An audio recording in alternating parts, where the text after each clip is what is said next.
Sari dumping a Fuji music where they dance. Pushpa no bunga artists where people know. Sari dumping a Fuji music where they dance.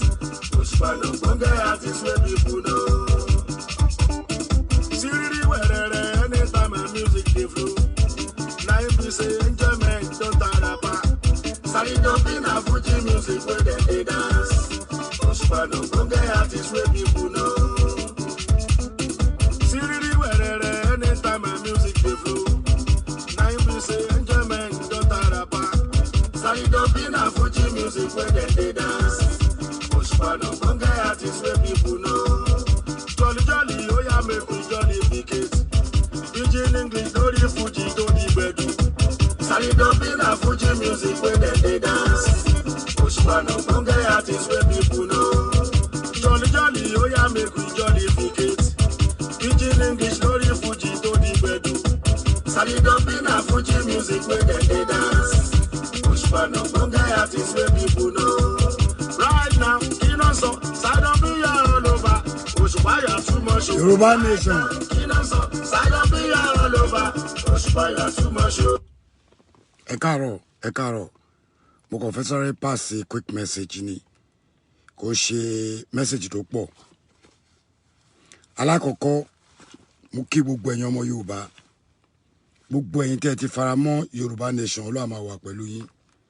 Gbogbo ẹ̀yin tẹ́ fẹ́ kí ìlú yín bàjẹ́, Ọlọ́run máa wà pẹ̀lú yín. Gbogbo ẹ̀yin má jẹ́ ó bàjẹ́ lẹ́kọ̀ọ́ tó jùrì, Ọlọ́run máa wà pẹ̀lú yín. Mo kí gbogbo àwọn olórí wa tí mi ní dárúkọ yàn kankan. Lọ́kùnrin mo kí wọn, lóbìnrin mo kí wọn. Ṣé fẹ́ gbọ́? Ní ọjọ́ 3rd of July, mo dẹ̀ fẹ́ kí gbogbo àwọn tá a bá máa lọ sí rally yẹn, mo fẹ́ kẹ́ notice ọ̀rọ̀ yìí. Àṣírí ńlá ni. Láti Bọ́ládé, gbogbo àwọn gúrùpù kọ̀ọ̀kan wọ́n ti tẹ t-shirt Odùduwà Nation. Mo sọ iṣẹ́ yìí alẹ́ àná náà sọ fún mi. From reliable source dẹ́ni. Èmi ṣe rí agbára tí àwọn bàbá wa fún wa. Ó máa tú àṣírí gbogbo nǹkan tí oníkálukú bá fẹ́ ṣe lórí kìíní. Gbogbo ọ̀nà tó fẹ́ fi dínà wa, ó máa tú àṣírí. Ní change date o. Ní change date. Yorùbá Nation t-shirt wọ́n ti tẹ̀. Wọ́n máa darapọ̀ mọ́ wa, wọ́n máa bá wa ṣe rally. Tó bá ti wá bá wa ṣe rally tán, ìtọ́ máa fẹ́ ṣe ni pé tó bá ti rí pé rally yẹn á ti lọ àwọn gúrùpù kan tí mo tún ní dárúkọ mọ́ gúrùpù kan tó ti níra wọn sínú, wọ́n á wá jà, wọ́n á wọ aṣọ Yorùbá Nation. Plan wọn ni mo sọ fún yín yẹn. Then Nigeria Police Force Lagos chapter, they knew about it. Nigerian Police Force, Boyami or whatever it is, they knew about this. Chapter tí wọ́n fẹ́ gbégbá ni pé tá bá ti ṣe rally yẹn tán, wọn ò ní bá wa jà.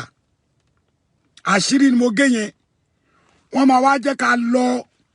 Wọ́n wá dá wàhálà lẹ̀ lára, wọ́n á para wọn. Akọ̀ wà tó ti mí ní ara wọn. Ìjọ yẹn náà fi sí. Uniform Yorùbá Nation tó wọ̀ yẹn náà máa fi para wọn. Ọlọ́pàá wá mú wọn, a wá kó wọn sílẹ̀. A kó àwọn èèyàn sílẹ̀, wọ́n wá ya fọ́tò pé àwọn ọmọ Yorùbá Nation ló ń da wàhálà lẹ̀. But wọ́n mọ bó ṣe máa gbára wọn. Ẹ bá mi pé kíní. Àṣírí tó wà ń bẹ nìyẹn. Gbogbo ẹ̀yin boys tẹ́ bá dé lọ sí rally. Mo mọ̀ pé ẹ ti múra tán. Níbọn o, àwọn ò ládàá. Peaceful rally la fẹ́ ṣe lẹ́kọ̀ọ́. Lagos belong to Yorubas. So stop láti máa sọ bẹ́ẹ̀. A ti tún gbọ́ pé ọba kan, ó tún fẹ́ fún sẹ́ríkì kan, ó tún fẹ́ fi Fúlàní jẹ sẹ́ríkì nílùú kan. Ọ̀rọ̀ yẹn ń bọ̀ ní ọjọ́ Monday. Ọba náà máa dá orúkọ ẹ̀. Akọ̀ṣìrí pósítà ni ẹ jẹ́ kó happen náà. Wọ́n lọ bá kan tó fẹ́ fi sẹ́ríkì jẹ. Ìyẹn kọ́ ni mo bá. But ẹ jọ̀ọ́ torí Ọlọ́run. Ẹ̀yin èèyàn wa ẹ kíáfù gan. Ẹ dẹ̀ bá mi tọ́jú kinní yìí. Torí òun la máa fi bá wọn pò ó ní court of law. They think they are smart. But we are smarter than them. Kò dìgbà téèyàn bá ka Cambridge kó tó di pé àmọ̀bí tá à ń lọ.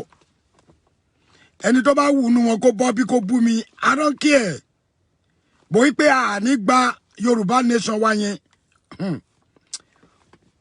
chances yẹn máa lágbára gan o ẹ jẹ́ kí n repeat ẹ̀ wọ́n fẹ́ mú àwọn wọ́n ti ra aṣọ tí gbogbo wọn máa wọ̀ gẹ́gẹ́ bí Yorùbá nation bọ̀ wọ́n dúró pé ní ọjọ́ yẹn wọ́n máa jẹ́ kẹ́ ṣe rálì yín tán wọ́n wá dá wàhálà lẹ̀ láàrin ara wọn wọ́n lè para wọn wọ́n lè má para wọn wọ́n lè dúra ọlọ́run àkíyà bọ̀ wọ́n fẹ́ dá wàhálà lẹ̀ sọ àwọn ọlọ́pàá lè mú wọn wọ́n á lè mú wọn pẹ̀lú uniform yẹn is plan work ẹ wo detective lèmi o gbogbo ẹ̀ ló wà lórí a ti wà lẹ́nu kíní ti pẹ́ ẹnu iṣẹ́ ni mo wà bó ṣe rí kíní yìí ó jẹ mí lógún gan rally àjọ máa ṣe ni you guys will be surprised wípé àníṣe rally lẹ́kọ̀ọ́ yẹn ní next coming week in 2 weeks time July 3rd gbogbo ẹ̀yin amòkùnṣèkà gbogbo àṣírí yín láti gbọ́ o gbogbo ibi tẹ́ ẹ ti tẹ́ tíṣẹ̀ tó ní kálukú yín fẹ́ wọ̀ níjọ́ ẹ láti tẹ̀lé wa àwa happy but plan yín yẹn ìtọ́ ìmọ̀ye fi láàárọ̀ yìí today is June 24 2021 ní ọjọ́ Thursday June 24 ẹ bá mi tẹ̀pọ̀ 2021 plan tí wọ́n ní fún wa ní rally wa ní Èkó ni mo sọ fún yín yẹn wọ́n máa ra t-shirt wọ́n tẹ̀ ti rà already wọ́n tẹ̀ rẹpẹtẹ wọ́n á wá rí pé a lọ wọ́n wá fi kọ́ sí wàhálà síra wọn lọ́rùn àwọn ọlọ́pàá wá mú wọn wọ́n wá ya fọ́tò wọ́n fẹ́ fi kíní yẹn tákù wá pé àwa la fẹ́ da ìlú rú so a nílé bìkọ́ wọ́n mọ̀ pé tá bá ti ṣe rally Èkó successfully báyìí wọ́n ní kò sí kankan tó lè ṣẹlẹ̀ mọ́ bọ̀ tí a bá rí ṣe tán dá wàhálà lẹ̀ ìyẹn níjọba fẹ́ lò kíni against wa àwa náà gbọ́n o àdẹ̀já o ajájú yín lọ gan-an bọ̀ nǹkan tó wà tẹ́mi pẹ̀lú àwọn ọ̀jọ̀gbọ́n tẹ́mi bá sọ̀rọ̀ lẹ́kọ̀ọ́ pé kò sẹ́ni tí kìíní yẹn ò wù bọ̀ àwọn olórí dọ́ta kan tó yẹ pé kọ́ọ̀tì máa lọ jókòó sábẹ́ igi kọ́ máa lọ fa smoke àwọn.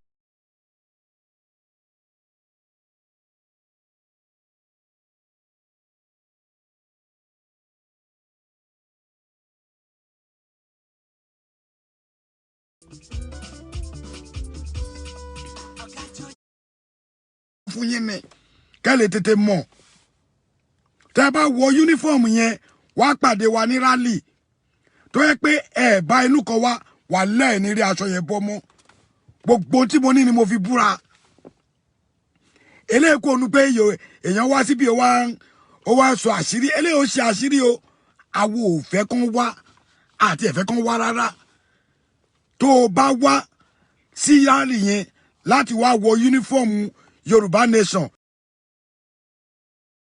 wọn ò ní bọ́ṣọ ẹ lọ́rùn ẹ mọ́ o ààrẹ ló sọ bẹ́ẹ̀ o àmì tó bá tẹ̀lé wọn ò ní bọ́ uniform yẹn mọ́ o àwọ̀ ọmọ uniform yẹn ó máa ya mú ẹ lára ní bẹ́ẹ̀ ni Ìgbòho lórí jíṣẹ́ fún yín mo dẹ̀ ti jíṣẹ́ ò ní bọ́ uniform yẹn mọ́ o ẹ fi wálẹ̀ jẹ́jẹ́ wá ìtẹ̀sẹ̀ fẹ́ kí Fúlàní gba Èkó lọ́wọ́ wa sórí àwọn èèyàn pé ṣá ẹ bá mi wá many minutes ni because mi fẹ́ kó pẹ́ yes 10 minutes ma stop ẹ fẹ́ kí Fúlàní gba Yorùbá lọ́wọ́ wa tí ẹ bá ti jẹ́ ká rí rálì Èkó ṣe Fúlàní ti gba Yorùbá wọ́n ti wà ní gbogbo dọ̀mí wọ́n ti wà ní gbogbo kọ́nà yín tẹ́ ẹ mọ̀ and they ready to do worst in Lagos because Èkó gangan náà ranjú mọ́ bọ̀ orí àwa tá à ń pera wa lọ́mọ Èkó orí ẹlòmíì ò tí ì pé bọ̀ tó bá yẹ orí yín á pé tó bá pé tán á straight tó bá straight á wá ṣe kíni á scammer tó bá wá yá ẹ wá ṣe kíni